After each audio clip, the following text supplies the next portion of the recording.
Excuse me. Hey, everybody. Good evening, and welcome to another edition of The Rant. We're going to give it to you funky like you know you need it.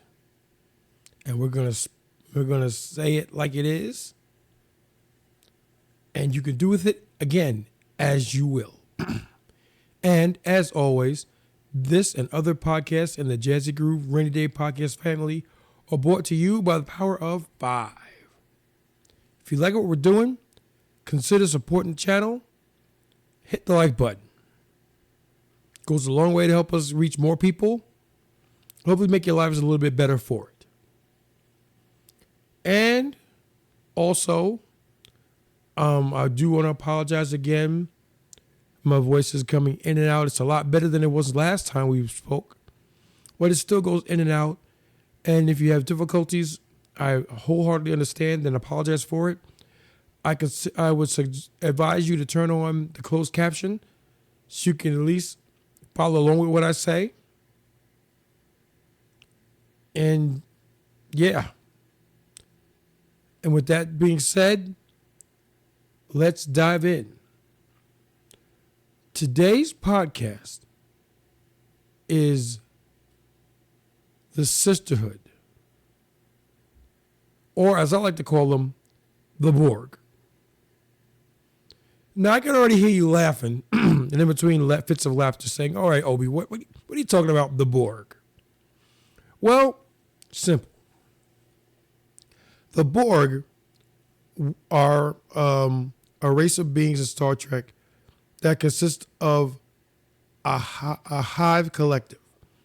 They have different pieces, but they're not autonomous.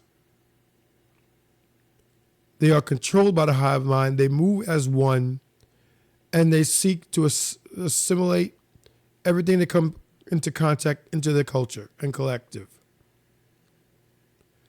And I have come to the conclusion that a lot of women operate that exact same way. They call it the Sisterhood. I call it the hive. Or, better yet, the Borg. And I can't understand for the life of me why they do what they do. Let's look at men versus women for a minute. And let's really dive into it.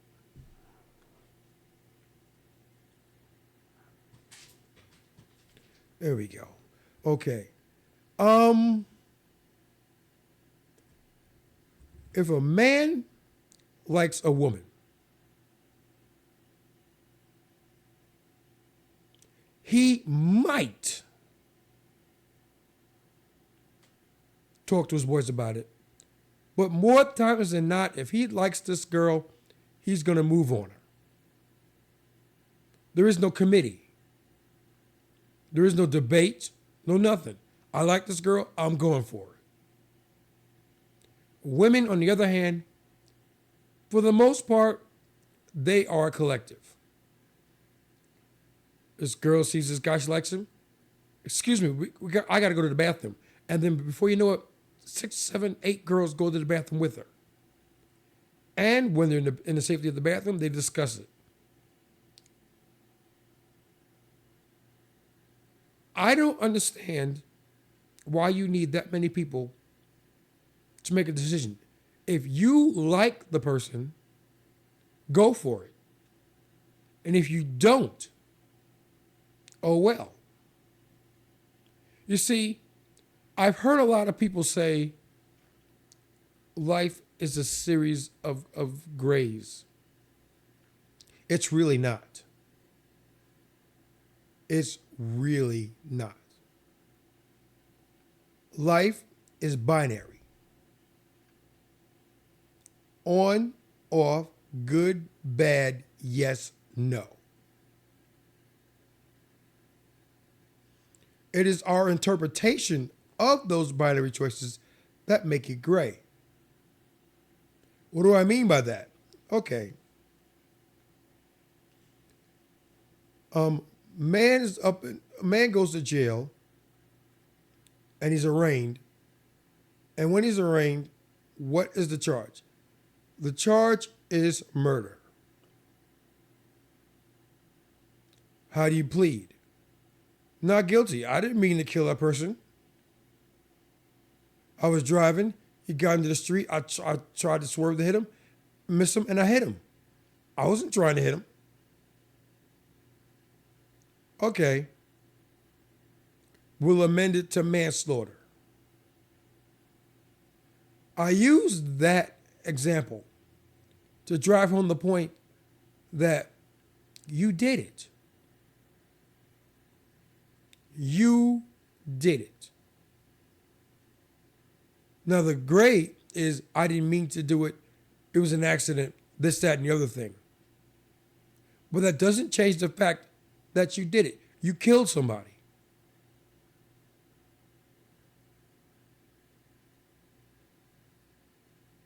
And you can take that example and juxtapose it into life itself.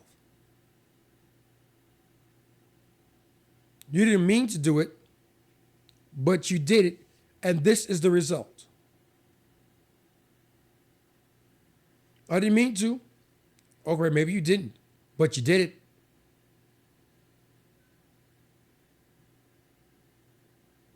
And as far as the sisterhood goes, you got a whole bunch of women in there debating how one of their friends, and I use the word friends very lightly for reasons you'll see in a bit. They decide they're going to decide the fate of the girl. Fellas, how many times have you been to a club and you see this girl and you think she's nice and you want to dance with her, and out of nowhere a friend or two just come and sweeps her away?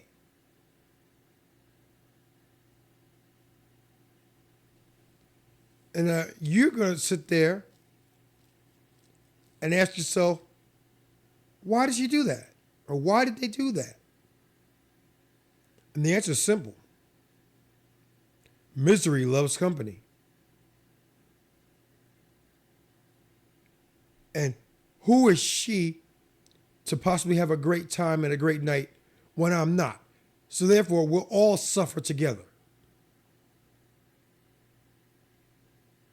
And for that, we'll go to the common sense test. Is it kind? Is it fair? Is it just? Is it right? Is it kind? No. Because you're cock blocking.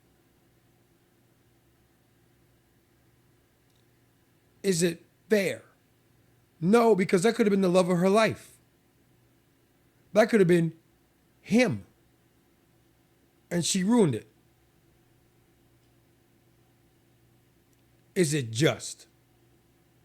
No, for the same reasons why it's not kind. That could have been him. But you'll never know it now because your friends jumped in and saved you from him. Is it kind? I'll let you answer that yourselves.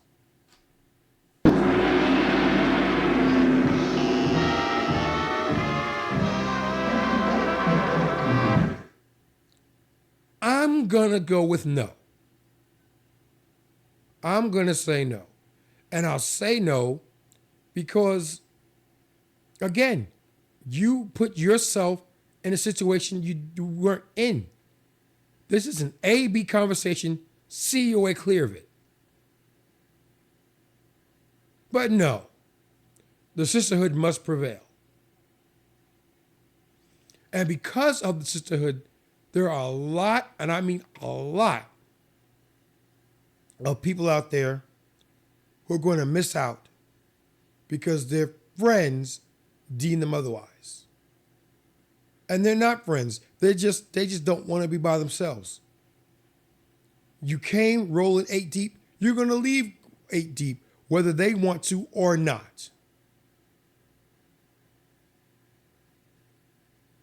It's that simple. And the only thing I have to say to that is, bye. Bye-bye. See ya, wouldn't want to be ya.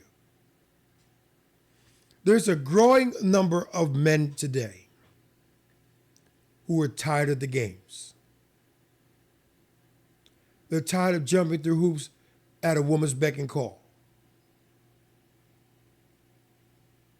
And they're tired of it because there's no return on investment.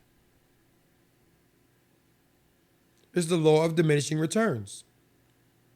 And there are so many times that you're going to be shot down, that you're going to be ridiculed, that you're going to be made fun of, that you're going to be pissed on before you finally go, hold on. This ain't working. So now it's time to do me. And that's why, if there's one bit of advice that I'm giving men today, it's this. Focus on you. Don't worry about no girls. Don't worry about them. They'll be a byproduct of your success. Classic examples right here in front of you. I hit rock bottom.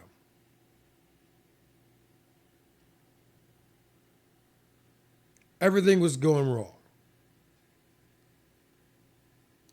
And then one day by myself, feeling sorry for myself, it is what it is, a voice inside me said, hold on. This stops now. Get yourself together. Concentrate on you. Get your money up. Get your frame up. Get your confidence back. Get your swagger back. Learn to love yourself. And it took work. And it took time. It didn't happen. Rome wasn't built in a day. And my metamorphosis from being a loser to a hero wasn't in a day either. It took time. And I can't even tell you when it bore fruit. One day I was just walking around, and people that didn't normally notice me, all of a sudden noticed me.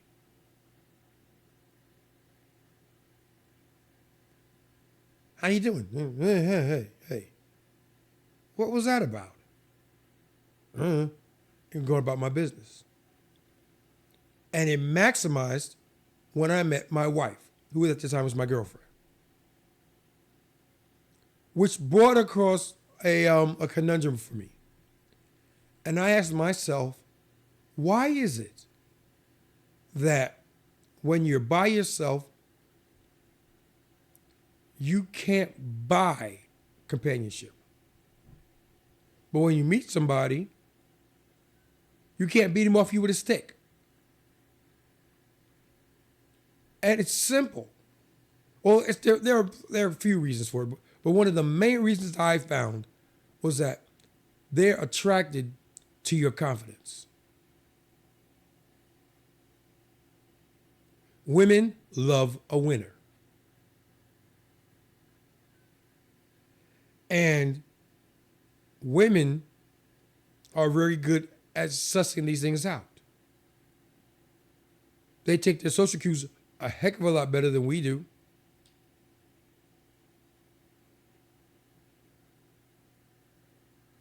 Which is why you can go through half your life thinking you're by yourself, and then you stop and think about it. Oh, I think she might have liked you. She might have liked you. She might have liked you. And I never noticed. I'll never forget. And I tell the story not because it's woe is me. It's funny. It's funny to me, especially now that I'm looking back on it. And it goes a little something like this.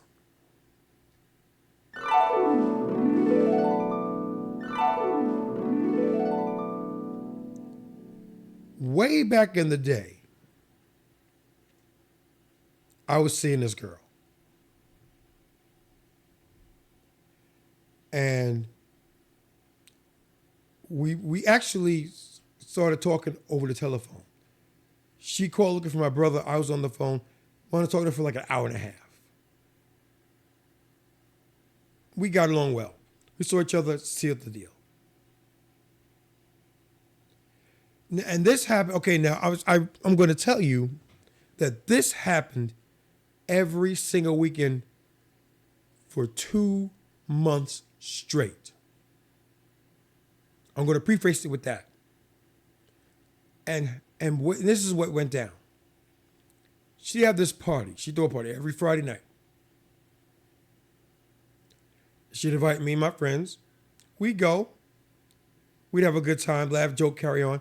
And eventually, toward the end of the night, you began to pair off. And we'd be talking, this, that, and the other thing. And she said to me, I'm going to go upstairs to, I'll be right back. And I sit there dutifully. Okay. 5 minutes. 10 minutes. 15 minutes. 25 minutes. And there's no seeing this girl.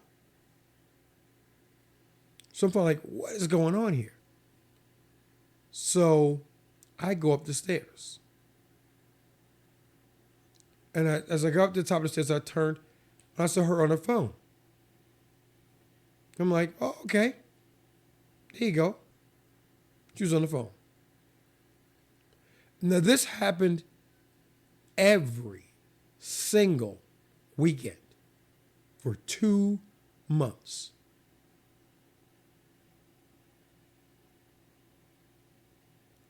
Only much, much, much later. And it's not because she told me, because eventually we did get together. But it simply made sense.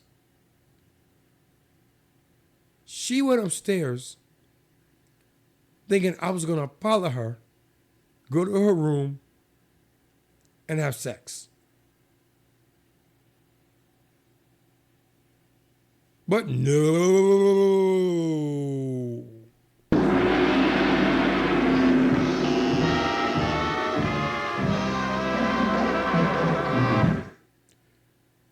We couldn't have that.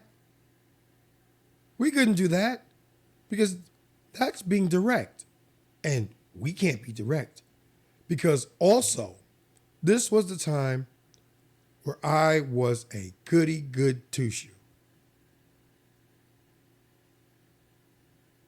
The only thing that carried over from then to now is the fact that when I dated to marry. I didn't date just to date. I was always looking for her.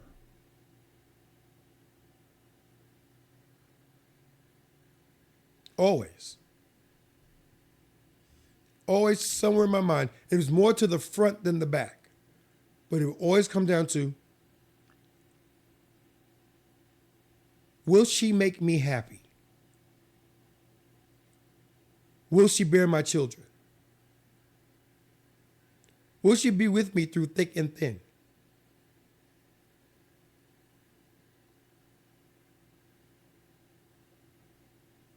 That's how I moved. And that's the one thing that carried over from then to now. The only difference is that now I am happy because I have my someone. And I'm happy to report that she's been with me through thick and thin.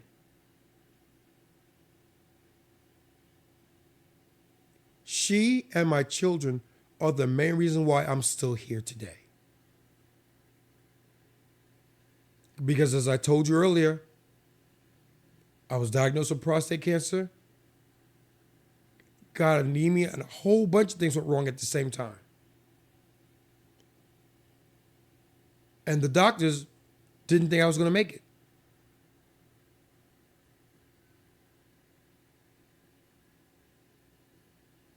They didn't think I was going to make it.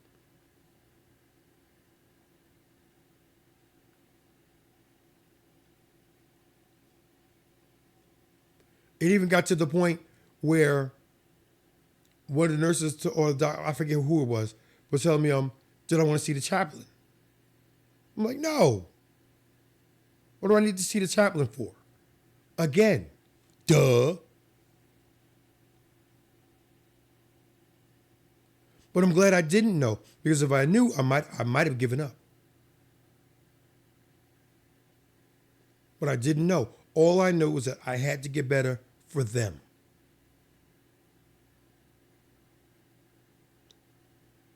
They're why I do what I do. Does it always work out? No. Have I made mistakes? Oh, yeah. I've made mistakes. But they've been in the pursuit of a lofty goal. And that is to afford my children and their children and their children the life I could not have. The life I wish for them is the life I could not attain when I was growing up. And not to toot my own horn, but I was talented. I've been in the music game since I was 8 years old.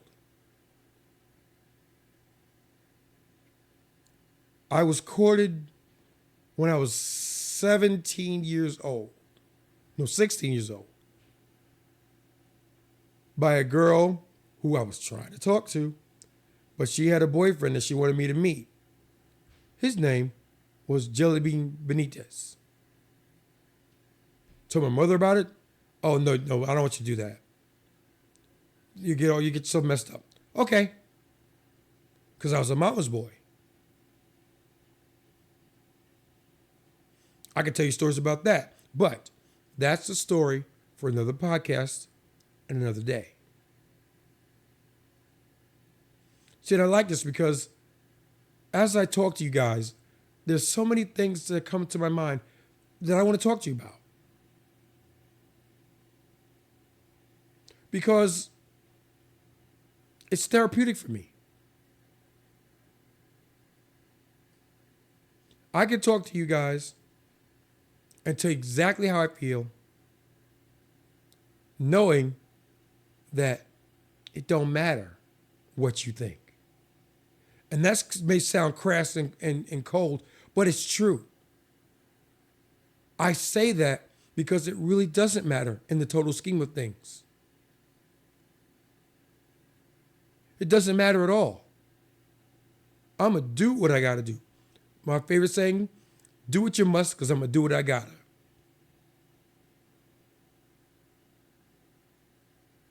I'm going to get mine. And hopefully,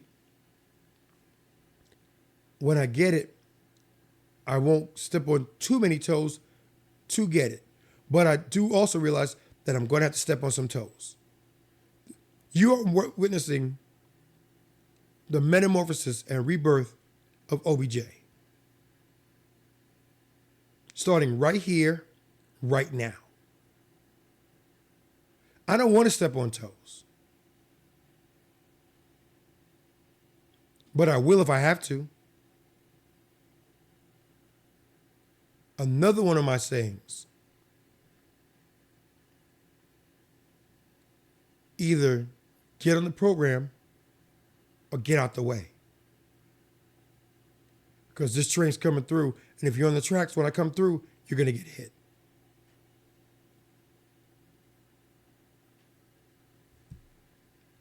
It is that simple. It really is.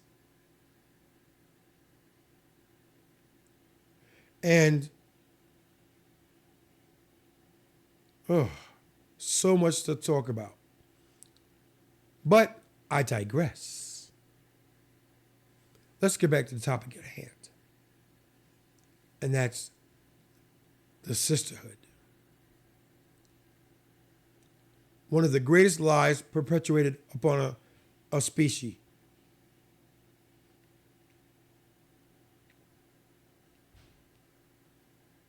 There is no sisterhood, just like there's no brotherhood. Brotherhood, bros before hoes. Sisterhood. Chicks before dicks. And again, I didn't make it up. Don't hate the player, hate the game. I'm just a messenger.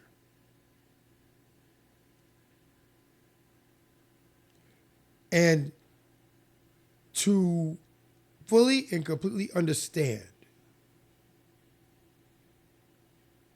the phenomenon of the sisterhood, aka the Borg,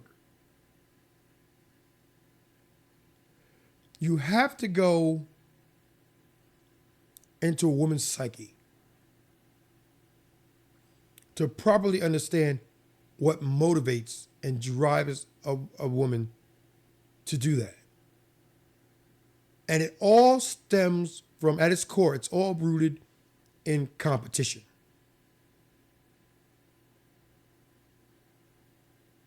Women compete with other women. Don't let them tell you any differently. Women compete with other women. They may tell you they don't, but trust and believe they do. When a woman gets dressed up, she'll tell you, I'm doing it for me. No, she's not. There is a component, a small part of her that does it to make her feel good, but that's not why she does it.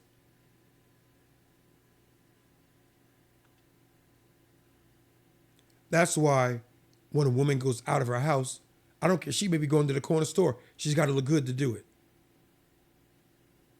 Why? Because she might run either into a guy or her friends will see her. And either one of those guys, they can't see her busted.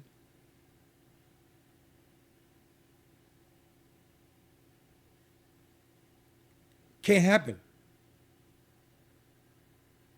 So you got to come with your best. And that's where competition comes into play, because competition is, I have to look better than her, and her.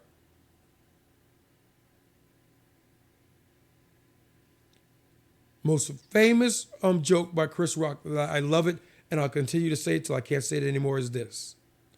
When a boy introduces his girl to his friend will say, she's really nice. I want to meet someone just like her. A girl introduce her man to her friend, and the girl will say, I want him. And I'll slit her throat to do it. And that's competition. You can't have it. And that goes back to the whole club thing. When you're dancing with a girl and her friends come and pull her away. They're not pulling her away because they're trying to save her from you. They pull her from because they ain't got nobody. Because if they had somebody, they wouldn't know they were looking at you to do it. If they had their own man, they wouldn't care about her. Because they'd be too busy making sure that their guy was locked up. But because they're by themselves, oh, no. We can't have that. We can't have that. No. Get her over here. Which shows their insecurity. Simply because if they're operating in the if I can't have it, nobody can mindset, then why don't they have it? Why? All this stuff boggles the mind.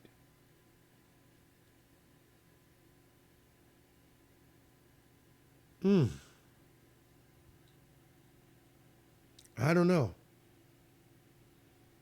But that's the sisterhood. The other way you can find a sisterhood is when you have a group of women and a question is asked, the first woman that answers the question, you get a, I agree with her, I agree with her, I agree with her. Very rarely will you get a, I have my own opinion of it. That's the sisterhood. That's the Borg. Resistance is futile.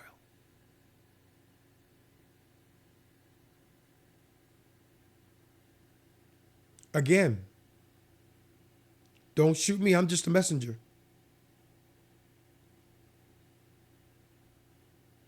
Call me Bennett because I ain't in it. It is what it is.